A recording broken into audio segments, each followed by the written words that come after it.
here have done a lease? Okay, let me ask the better question. How many people here hate leases or are afraid of leases? Well, you should raise both hands. You, yeah. I hate them. I get this panic call late one night from that one right there. And I'm like, oh my God, what do I do? So again, I'm not going to be able to tackle everything, but I will be open for questions later. But we're going to hit some key points about leases and why I think they're important. So why do we do leases? So first of all, limited number of buyers right now, because guess what? Everybody can't buy. These prices are crazy. These interest rates are crazy. So it's driving more people into the rental market. So you've got a lot of chances to meet people who have a lot of money. These are not just necessarily people who can't afford a house because they don't make enough. They make a lot of money. The key for me and the way I always approach leases is number two, it's about meeting people. We're building our database because you meet new people, you make new contacts, new connections, and don't you want to be like, if somebody's moving to this area, don't you want to be the agent that they know? Because guess what? They will come back to you, and I have a true story about that. Number three, everybody has heard this, but it is true. Renters do turn into buyers. Actually, I met a couple from New York that were moving here.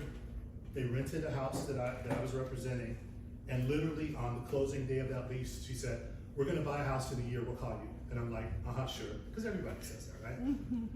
A year later, they were on my phone going, we're ready. And they were pre-approved, got them done right before the pandemic happened. So that was really cool. But she kept her word. So renters absolutely turn into buyers. You get good referrals. The people that I end up working with, they refer me people, other renters, other people who want to buy, other people who want to sell. I've probably had, of all these people, probably a good 20 referrals over the years of different types of activity. Google reviews too. So how many of you do Google reviews or Zillow reviews or some type of reviews platform? Your lease people can do that for you too, because guess what? That may attract another person who's ready to do that. The average rent, for those of you that don't do a lot of leases, the average rent for a 3-bedroom house in Pasadena is $4,200. So think about that. You have to make a nice little chunk of change to pay $4,200. So again, these are not necessarily folks that don't have a lot of money, they do. And it's about, going back to number two, the connections. I've had many people that I've represented that have ended up becoming business partners. I've had people that I've introduced to other people. I mean, there's just so much in that. Become an expert in the area. So when you're new, and don't speak to the newer people, like maybe 2 years or less in the business, what a great way to learn your area. Become a rental agent, because you get to go around and see all these great properties that we have here in Pasadena, and you get to know that, so that when your buyers come around, you already know the areas. You know what, these kind of buildings were built this time, and this building has this amenity. You'll know all of that. So that's another great reason why you want to do leases. Second from the bottom, a great way to practice your conversations and learn your documents. So some of you take our conversations class twice a week. We have, what a way to practice on people that, may not be buying, but guess what? You get to practice what to say to customers, and it becomes habit, and it becomes, how do I say that? It becomes a good way to practice, so that when you get to your high-paying clients, you already know what to say, how to say it. And you learn your documents, Barbara. You'll learn the contract, yes, and you'll learn, we'll get that in a second. Okay, so, and then lastly, you're building relationships with other realtors. So when you're representing, just like if you have buyers, you're out there writing offers. Well, guess what? Just because you represent a renter doesn't mean you're going to get the first house you rent. So you're out there having to make relationships with other realtors. Guess what? I have at least 4 in Pasadena. I've had 4 deals that I've gotten on the buyer side because I knew the agent from being on the rental side.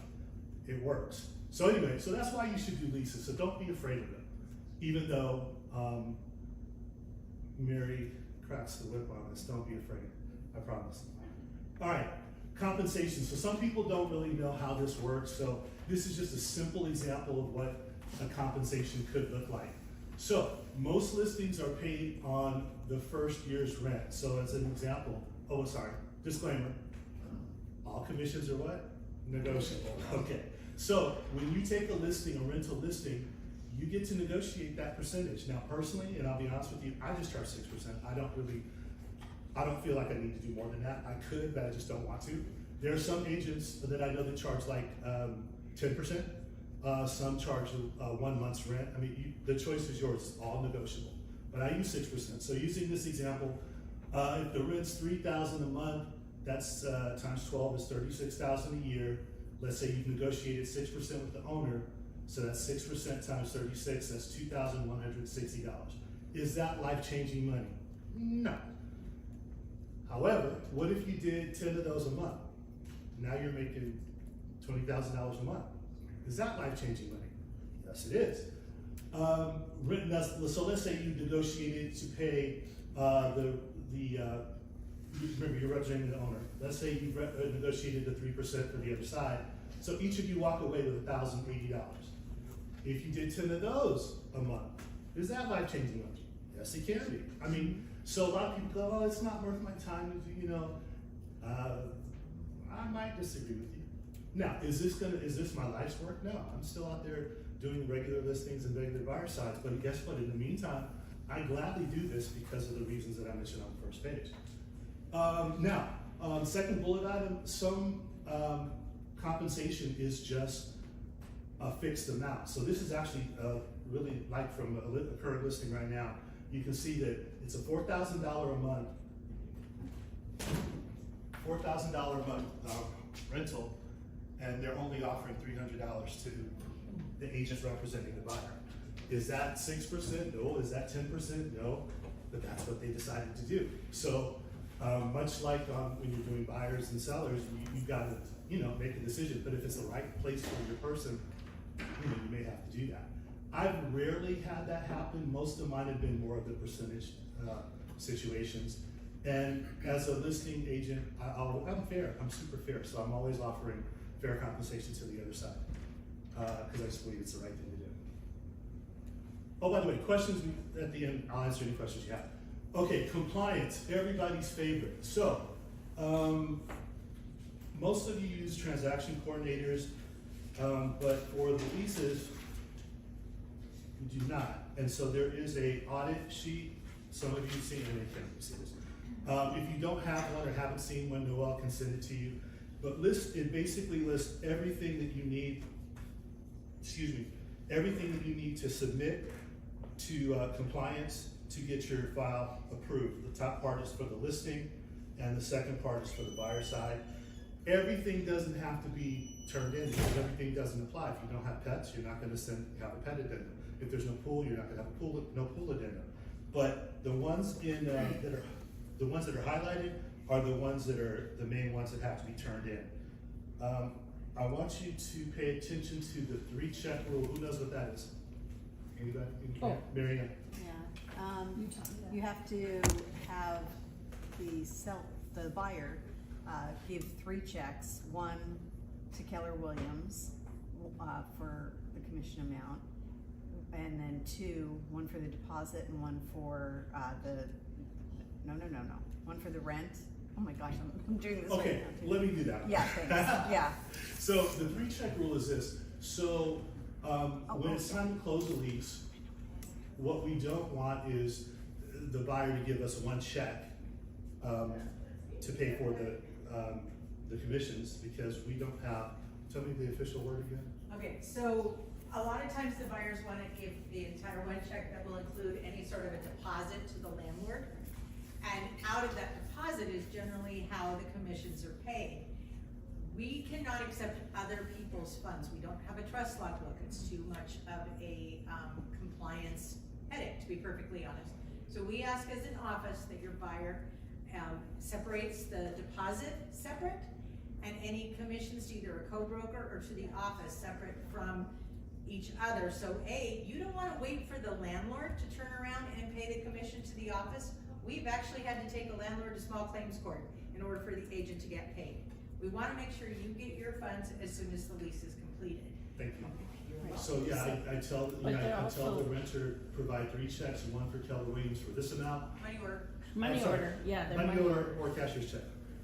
I can do that. One for Keller Williams, one for the other brokerage, and then one for the remaining will go to the landlord. And you spell it out, here's who it should be made out to, and they take care of that. And it just makes it so much easier. You get to walk away with your money, you get to turn it into our folks and get your check. We're really good about paying checks here. I already said that, don't turn in the applicable forms on this form here, you don't have to turn in everything. And then, this is from Mary, she asked me to include this specifically. Make sure, because this is the main reason she rejects our files on leases. The landlord's name and address and phone number must be on the lease. It's in 2 places, it's in section 32, or I should say number 32, and then also 52B. There are 2 places. Make sure that happens. If you don't, your file will get rejected and you won't get your check as fast as you can. All right. Oh, this is what I was just looking at. All right, so this is just kind of a blown-up version of the top part. These are the top part of the form. These are the compliance forms that are absolutely required, both the listing and the renter side. And again, you can get this from Noel. Pretty straightforward there. And then tips. Let's talk about that. Doing rentals is not short-term. It is a long play. It is a long play because people are signing at least a year lease. So if they're going to buy, it's not going to be during that year. It may be year 2 or year 3 or longer. So it's a long play. So don't go into the rental business thinking I'm going to get rich now, unless you do 10 or 12 a month. If you're interested in doing listings, find an agent in here who has rental listings who doesn't want to do it. And there are some people in here who don't want to do it. Ask around. There's one right there. No, I'm just kidding. That's not a joke.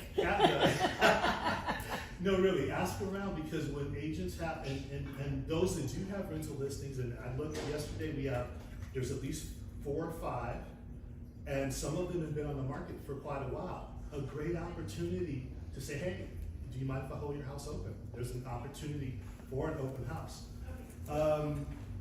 Right, and go help show and promote the office, and so it gets you free rental leads. Number 4 is a pet peeve of mine, and it's something I had to grow into. I have found in 10 years and all those leases that I've done, rental people tend to be extra flaky. So, oh my God, I gotta see this house, and I gotta see it today at 12 o'clock. Okay, I go set up, meet you there at 12, then they don't show up. Now I'm stuck, 40 miles away, or maybe 30 miles away, and I found that literally out of 10 individual showings, 9 times they're not gonna show. They won't even call or text to say, I'm not coming. So now what I've done, and this is just a key thing, I now just do group showings. So I will be at this property from 1 to 3. Come on by. And if you come on by, I'm here to help you, be glad to help you, but I just don't do, because it just doesn't value my time. So I do that, and it makes me feel better. And you know what, if you're interested, they're gonna show up. 5th bullet, like buyers, you need to educate your potential renters up front. People, if somebody comes to you with 500 FICO score, you are not gonna be able to rent something. I'm just here to tell you. It's just, you've gotta have at least 620, just like you're buying a house. Some listings around these parts of town, they want a 700 FICO score or better. Or some in certain cities want 3 times the rent. For them to make 3 times the rent. It gets kind of tough. Pet policy. Having pets eliminates, I say, 65% of the opportunities. So, because a lot of landlords don't want anything to do with pets. So if you have one, it just is going to narrow it down. I'm working with somebody right now who's got 27 cats and a dog, and we're trying to figure out what to do, because they just don't want to take not only a cat or a dog, but then it's the number of pets. I mean, there's all that to work out. So make sure they know, and if they come to you, somebody says, hey, I've got $1,500, what can I do? Well, in Pasadena, the answer is nothing. I mean, there's just nothing there. So you need to talk about other areas, perhaps. But yeah, you know your area, you know where you're working. Am I doing okay at the time? Yeah, you're good. Okay, cool. And the last thing I like this, don't be nervous, because you know more than they do, even if you're brand new. So, and I say that because I've talked to a lot of new agents who get super nervous, even in front of people that want to lease. And it's like, it's okay, you know more than they do. So that's it, let's ask questions. Any questions that I can answer? Yes, ma'am. I know that, I think upcoming here in July, there is gonna be a change in deposit amount, right? Yes. So now from landlords, or, you know, at that time, is it only 1 month's rent for As deposit? of July first, Okay, the governor signed into effect, as of July first, the deposit is 1 month. It can't be 2 months, or in some cases more, you know, some people are charging 3 months. I've seen it. So it's, Regardless of being furnished or not? I believe that to be true. and the follow-up question to that is, cause I think before it was like the amount of money collected could not exceed that. So does that rule still apply if you do have a pet deposit? Does your actual deposit have to be lower to account for that whole amount, including the pet deposit? My understanding is the pet deposit is just, it can be an additional deposit to Okay. the actual security deposit, because remember, security deposit, pet deposit are 2 different deposits. Okay. I saw that, yes ma'am. Rent spree. Do you use rent spree? I don't, I'm old school, I do Okay. not do rent spree. Does everybody know what rent spree is? No. Yeah, most people do. Yeah. It's where, it's all electronic now, and you give them a link, and they go on the link, Right. and, they do a background check and some other things. Yeah. The reason I don't do that is because I feel like paying $35? 35, it's a lot, they gotta pay that, like, No, they don't. Are you Once, sure? once they do it, then Do they have. for how long? Months. Okay, I think okay. 3 months. I had read into people that were paying it more than once, and so maybe that's where my brain is, but I don't do it, I just like the old school way to do it. I Okay. like to collect it, because I like to look at everything, I like to look at the total picture, you know, of the tenant and kind of put together, you know, craft a speech to talk to the other agent about that. So I like to see everything, and sometimes people don't give enough, and I'm like, you have more money, like, show me the 401k. You know, you just gotta help them put together the best package, but I just like to do it the whole way. Okay, well then, you won't have an answer for the next Okay. question. So- Never mind. Yeah, I don't do rent.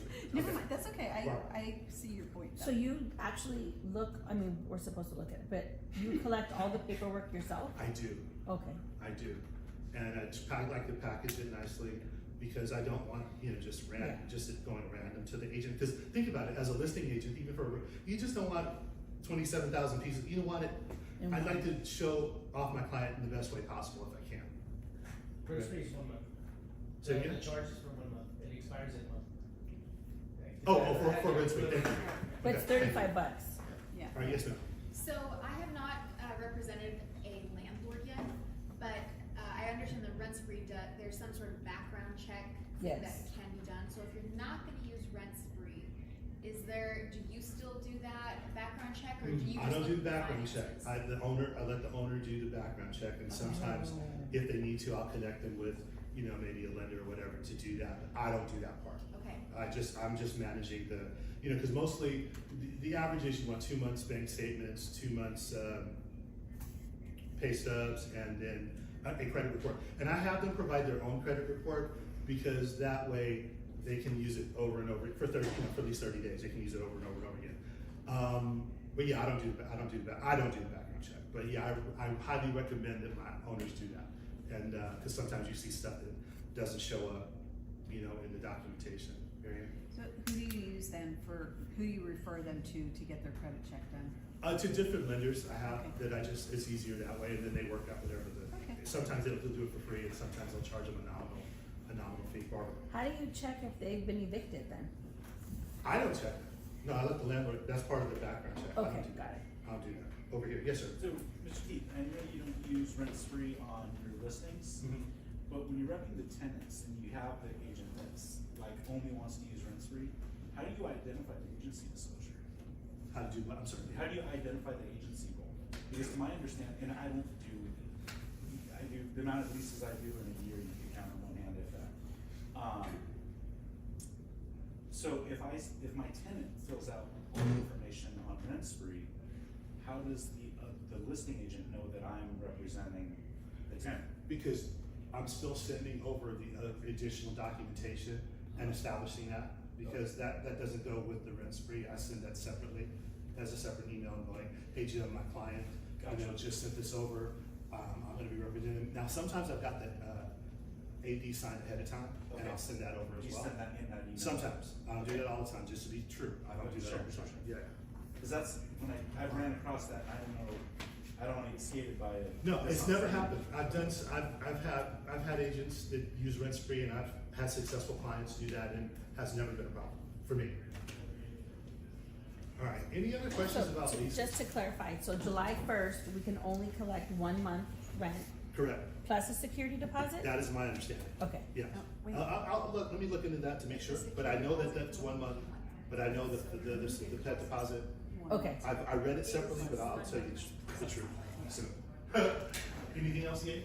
No, I think that's it. Oh, Karen, I you have wanted a to say story. something, tell a story. No, it's a story, this is not a story, this is fact, and the agent said I could share it. It's very common for me to hear, I don't wanna do leases, they're a lot of time, they're not worth my time, I'm working on this, whatever. This agent had a client who wanted her to find a tenant, so she wanted her to take on a lease listing. It was in Irvine, it was not local, it was gonna take a lot of her time showing the house. And she grudgingly said yes, and those are her words. And she said after about 2 weeks of showing tenants the property, the client decided that they were done being a landlord, and would she please list the property. It turned into a $5.2 million sale in Irvine. So in a matter of 6 months, it went from a lease listing to a very nice sale. So, and she looked at me when she picked up her check and she goes, I guess you never say no to business. And I went, okay, that's the message I want everybody to hear. You never know what can happen out of the business. So That- obviously, that's not gonna happen to everybody, but it's a pretty good story. Well, that's a great story, but that goes to the earlier slide. It's about, you know, people have to rent, sometimes people have to crawl before they walk. So you rented them for a year or two, and then the next thing you know, they're ready, or they know people that are ready. And see, that's the key. People know people, and I can't stress that enough. The connections and the referrals that I've gotten just by being, doing leases and stuff.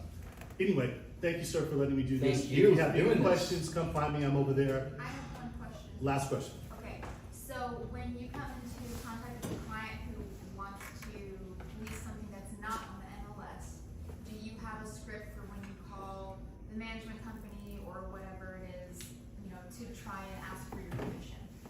Well, if it's listed on the MLS, obviously, you know, I handle that. If it's not, we're like, if it's on Zillow or whatever. I actually, this is a true story. This is the way I run my business, just people. So I let my clients know upfront, part of the educational process, that there will be some listings where I will not be able to help them because there will not be any broker compensation back this way. So you're free to, if you see something on Zillow, you can let me know, but you're free to go deal with that. I don't get involved in that part. Okay. Yeah, otherwise, Will that change?